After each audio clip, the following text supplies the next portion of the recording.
శ్రీమాత్రే నమ.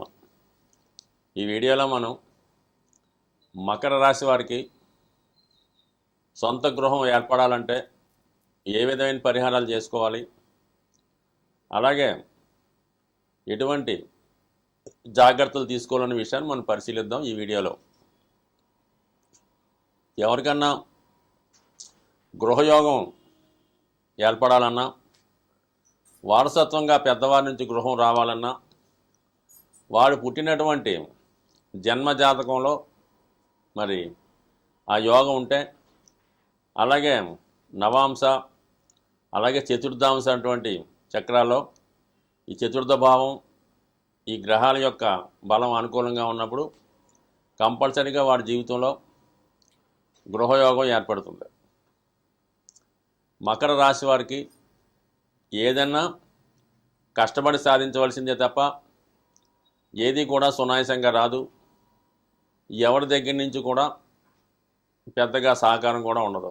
ఎక్కువ మోస్ట్ ఆఫ్ ది మకర లగ్న జాతకులు లేదా మకర రాశి జాతకులు వారసత్వంగా ఎట్టి పరిస్థితుల్లో కూడా గృహం రావడం అన్నది చాలా వరకు కష్టం. ఒకవేళ పెద్దవారి ద్వారా గృహం ఏర్పడినా వచ్చినా ఆ గృహం పైన రుణాలు కానీ, డిస్ప్యూట్స్ కానీ, లేదంటే వారసుల మధ్య ప్రాబ్లం కానీ అనేక రకాలైనటువంటి చికాకులు రావడం జరుగుతూ ఉంటుంది. కారణం ఏంటంటే మకర రాశికి చతుర్థ భావం వృశ్చిక రాశి, అలాగే దాని అధిపతి కుజుడు. అలాగే చతుర్థానికి అంటే కుజుడికి రెండో రాశి వృశ్చిక రాశి, అది వాస్తవంగా అష్టమ రాశి. అంటే చతుర్థంతో పాటు అష్టమం కూడా యాక్టివేట్ అయ్యి మరి పెద్దల ద్వారా ఆస్తి వస్తే ఆ తర్వాత ఈ ప్రాబ్లమ్స్, గొడవలు, చికాకులు రావడం జరుగుతుంది. ఈ విధంగా ఏర్పడుతుంది పెద్దల ద్వారా వస్తే. వీళ్ళు సొంతంగా గృహం ఏర్పరచుకోవాలంటే జాతకంలో ఉంటే చతుర్థ భావం అన్నది వృశ్చిక రాశి కాబట్టి అది చరరాశి. చరరాశి అవ్వటం వల్ల తొందరగానే ఈ యోగం అమల్లోకి వస్తుంది. అయితే ఇది సొంత ప్రాంతంలో ఎక్కడైతే వాళ్ళు పుట్టి ఎక్కడైతే వాళ్ళు విద్యాభ్యాసం పేరెంట్స్ ఉంటారో అది సొంత ఊరు అవుద్ది. ఆ ఊరిలో సాధ్యమైనంత వరకు సొంత గృహం ఏర్పడదు. వేరే ప్రాంతంలో అంటే వీళ్ళు ఉద్యోగరీత్యా వేరే ప్రాంతానికి మైగ్రేట్ అయ్యి అక్కడ స్థిరపడి అక్కడ సొంత గృహం ఏర్పడుకోవడానికి అవకాశం ఉంటుంది. అలాగే చతుర్థ భావాధిపతిగా ఉన్నటువంటి కుజుడు బలంగా ఉండాలి. దాని తర్వాత ఏంటంటే చతుర్థాన్ని శుభగ్రహ వీక్షణ ఉండాలి. ఒకవేళ చతుర్థంలో పాపగ్రహాలు ఉన్నా, వ్యయాధిపతి ఉన్నా, అలాగే శని రాహు లాంటి గ్రహాలు ఉన్నా ఇంచుమించుగా సొంత గృహం అన్నది అసాధ్యం. ఇంకో జీవితంలో సొంత గృహం ఏర్పడదు. అలాగే సొంత గృహం ఉన్నా కూడా అనేక రకాల ఇబ్బందులు పడుతూ మనశ్శాంతి లేకుండా ఉండడం జరుగుతుంది. ఇక మరి చతుర్థ భావం అనుకూలంగా ఉండి సొంత గృహం ఏర్పడాలి అనుకుంటే మరి కుజుడు సంబంధించినటువంటి పరిహారాలు కంపల్సరీ చేసుకోవాలి. అంటే కుజుడు పరిహారం అంటే సుబ్రహ్మణ్య స్వామి కానీ, ఆంజనేయ స్వామి కానీ పూజ చేసుకోవడం, ముఖ్యంగా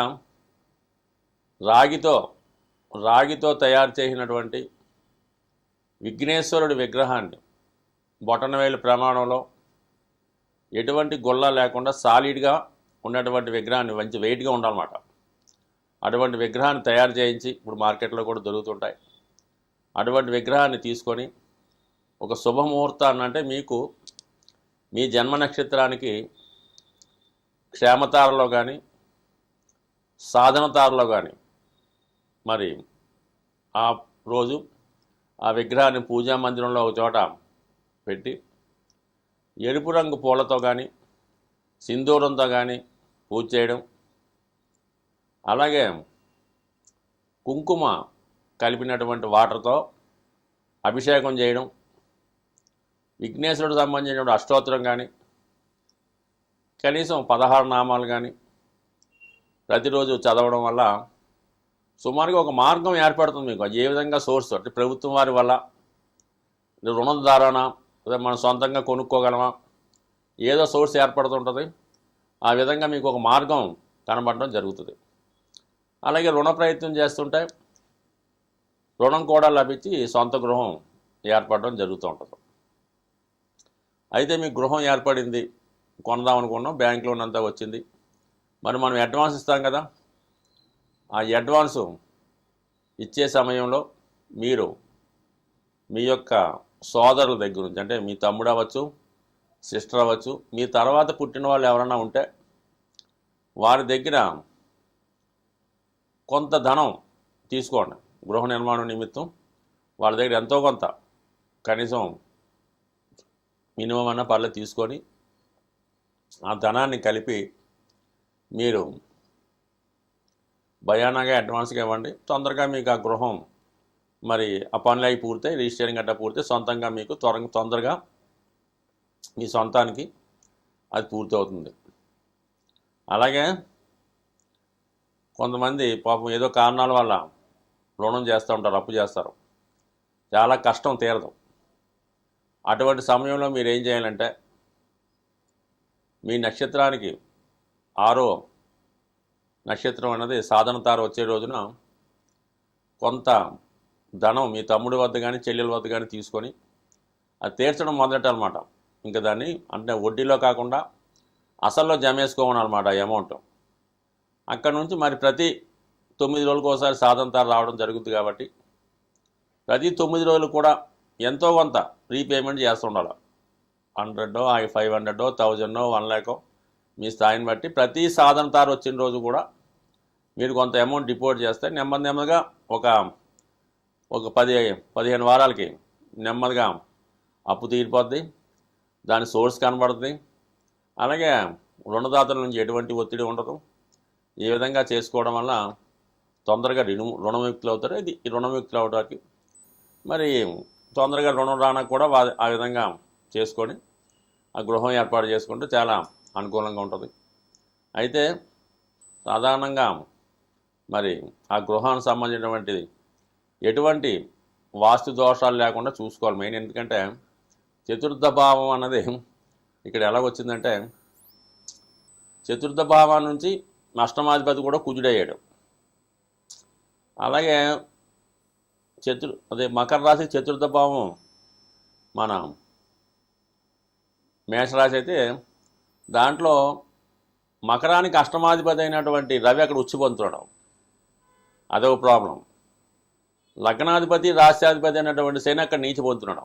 ఇన్ని కారణాల వల్ల మీరు సొంత గృహం ఏర్పరచుకుంటే అనేక మంది ఈర్ష్యకు గురవడం కానీ దానివల్ల ఏదో ఒక స్ట్రగుల్, మీ పిల్లలకి అనారోగ్య సమస్యలు రావచ్చు, వాళ్ళ అభివృద్ధి కరెక్ట్గా లేకపోవచ్చు, ఏదో ఒక మనశ్శాంతి లేకుండా ఏదో ఒక మైనస్ అనేది మాత్రం కంపల్సరీగా ఈ రాశి వారికి సొంత గృహంలో ఉండి తీరుతుంది. ముఖ్యంగా ప్రజల యొక్క ఈర్ష గురవడం ఖాయంగా జరుగుతూ ఉంటుంది.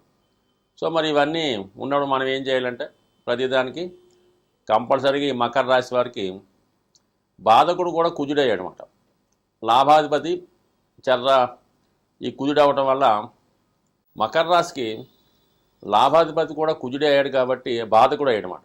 అటువంటి కుజుడే చతుర్థాధిపతి అవుతున్నాడు. అందువల్ల అనేక రకాల సమస్యలు స్థిరాస్తుల మీద ఉంటాయి, మీరు కొన్న ఆస్తి మీద ఉంటుంది, మీరు సంపాదించిన ఆస్తే మీకు శత్రువుగా ఇబ్బందిగా మారే సూచనలు ఉన్నాయి కాబట్టి జాగ్రత్తగా డీల్ చేసుకోండి. అలాగే మీరు నివసిస్తున్నటువంటి గృహంలో అద్దె గృహం అయినా సొంత గృహం అయినా ఆగ్నేయ దోషం అంటే తూర్పు ఆగ్నేయ దోషం లేకుండా చూసుకోండి. దానివల్ల ఒకవేళ ఆగ్నేయ దోషం ఉంటే ఈ బంధువులతో విరోధాలు, భార్యకి అనారోగ్య సమస్యలు, రుణదాతల ఒత్తిడి ఇవన్నీ ఉన్నాయి కాబట్టి అంటే ఈ రాశి కొన్ని రాశుల వారికి కొన్ని లగ్నాల వారికి కొన్ని డిఫెక్ట్స్ ఎక్కువ ఇబ్బంది పెడుతుంటాయి అన్నమాట. సో వీళ్ళకి మరి ఈ తూర్పు ఆగ్నేయం వల్ల ఇటువంటి బంధువులతో సమస్యలు ఇబ్బందులు ఏర్పడే సూచనలు ఉన్నాయి. అది జాగ్రత్తగా సరి చేసుకుంటే మిగతా అన్నీ కూడా బాగుంటాయి. అలాగే నైరుతి భాగంలో కూడా దోషం ఉంటుందన్నమాట. నైరుతి ఎక్స్టెండ్ అవ్వడం కానీ, నైరుతిలో గోతులు ఉండడం కానీ ఇవి జరుగుతుంటాయి. దానివల్ల ఏంటంటే సేవింగ్స్ అవి ఉండవు. అలాగే ఎక్కడ నైరుతి ఇబ్బంది ఉంటుందో అక్కడ ఈశాన్యం ఇబ్బంది ఉంటుందన్నమాట. ఎక్కడ వాయువు ఇబ్బంది ఉంటుందో అక్కడ ఆగ్నేయం ఇబ్బంది ఉంటుందన్నమాట. ఇది ఒకదానికి కూడా లింక్ అయి ఉంటాయి. సో అందువల్ల ఏంటంటే ముఖ్యంగా ఆగ్నేయ దోషం, నైరుతి దోషం లేకుండా ఈ రాశి వారు చూసుకుంటే కంపల్సరీగా రుణం సొంత గృహం ఏర్పడుతుంది. దాంట్లో సమస్యలు లేకుండా ఉండాలి. మెయిన్ గృహం ఏదో విధంగా ఏర్పడుతుంది మకర రాశి వారికి, నో డౌట్. కానీ ఈ సమస్యలు వాళ్ళు చాలా ఇబ్బంది పెడుతుంటాయి అన్నమాట. మనశ్శాంతిగా ఉండదు, ఏదో చికాకు ఉండడం జరుగుతుంటుంది. సో దానివల్ల కొంచెం జాగ్రత్తగా చూసుకోండి. దాని తర్వాత మరి ఈ పరిహారాలు ఇందాక మనం చెప్పిన విధంగా హనుమాన్ని పూజించుకోవడం, అలాగే సూర్యభగవాన్ని ప్రతిరోజు పూజించుకోవడం. దాని తర్వాత ఏంటంటే మీ మకర రాశి వారు కంపల్సరీగా ప్రతి మంగళవారం హనుమాన్ టెంపుల్కి వెళ్ళి హనుమాన్ పూజించుకోవడం చేసుకుంటే నెమ్మదిగా మరి వీళ్ళకి సొంత గృహం ఏర్పడుతుంటుంది. అయితే మకర రాశి వారు వారికి ఉన్న ఆస్తి ఏదో గృహం కానీ ఏదో కొద్దిపాటి ఆస్తి ఉన్నా కూడా అది ఏ కారణం వల్ల కూడా ఎంత ఒత్తిడి ఎదురైనా సరే ఎవరికి షూరిటీగా పెట్టడం కానీ, అంటే ఎవరైనా వ్యాపారం చేసుకుంటామంటే పిల్లలు గిల్లలో ఎవరో ఒకరు వ్యాపారం చేసుకుంటే ఇల్లు అమ్మి పెట్టమంటారు. ఆ విధంగా కానీ దాని మీద లోన్లు తేవడం కానీ, తెచ్చారా ఒకసారి అది డిస్క్లో పడిందా, అది చిన్నదైనా అలా పెద్ద మీ జీవితంలో మళ్ళీ మీరు మీ ఆస్తి తిరిగి పొందలేకపోతుంటారు. కాబట్టి చాలా జాగ్రత్తగా వ్యవహరించండి. మీరు ఎవరికన్నా షూరిటీ పెట్టినా హామీ పెట్టినా కూడా మరి కొంత ఒత్తిడి ఏర్పడినప్పుడు కూడా ఆదినిష్ఠూరం మేలైన అంచెనిష్ఠూరం కన్నా ముందుగానే దాన్ని కట్ చేసుకుంటే కనీసం మీ చివరి జీవితం అన్నా ఆ గృహంలో ప్రశాంతంగా ఉండగలిగే అవకాశం ఉంటుంది. సో ఏదన్నా ప్రతినిత్యం విష్ణు సహస్రనామం చదువుకోవడం, భగవంతుడిని గట్టిగా పట్టుకోవడం, ఎట్టి పరిస్థితుల్లో కూడా ఎవరి మీద ఆధారపడదామని మాత్రం మీరు అనుకోవద్దండి. ఈ మకర రాశి వారు సొంత గృహం ఉన్నా లేకపోయినా మీ యొక్క జీవనోపాధి, మీ యొక్క ఫ్యూచర్ లైఫ్ అంటే అష్టమ స్థానం బాగుంటేనే ఓల్డ్ ఏజ్ ప్రశాంతంగా నడుస్తుందన్నమాట. అష్టమ స్థానం అనుకూలంగా లేకపోతే వాడు కోటీశ్వరుడైనా సరే మరి చివరి జీవితంలో ఇబ్బందులు పడవలసిందే, ఓల్డ్ ఏజ్ హోమ్లో గడపవలసిందే, ఎటువంటి బంధువులు చుట్టూ లేకుండా అనాథగా మరణించవలసిందే.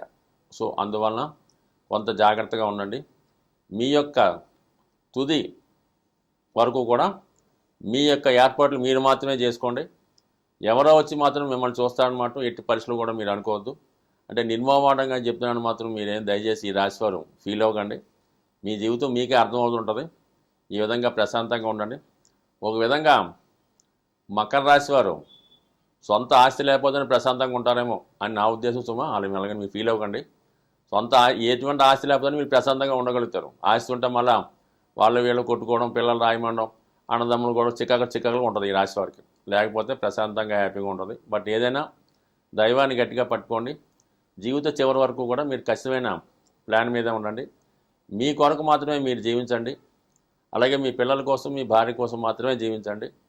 సో మరి ప్రశాంతమైనటువంటి జీవితాన్ని గడపాలనుకుంటే భక్తి మార్గాన్ని మించింది లేదు. కాబట్టి ప్రతిరోజు భగవద్గీత చదువుకోవడం, హనుమాన్ చాలీసా చదువుకోవడం, ఆంజనేయ స్వామిని పూజించుకుంటే మకర రాశి వారు చాలా హ్యాపీయెస్ట్ లైఫ్ గడుపుతారని ఆశిస్తూ స్వస్తి.